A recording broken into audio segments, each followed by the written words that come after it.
how to fix game not visible in Google Play Store on Redmi Note 15. Let's start the video. First of all, go to App Library. Here click on Play Store app.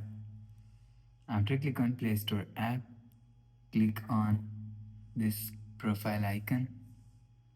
Scroll down and click on settings and click on family, personal controls.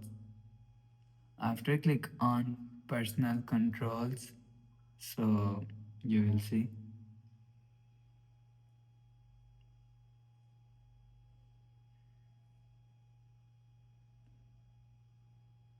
your personal control is open according to your internet connection.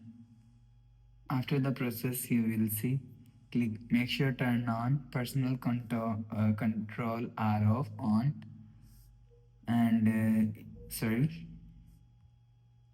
after turn on this button, enter your pin and click on OK. After the process, go back to home screen. So that's how you can fix game not visible in Google Play Store on Redmi Note 15. If you like the video, please subscribe. Thanks for watching.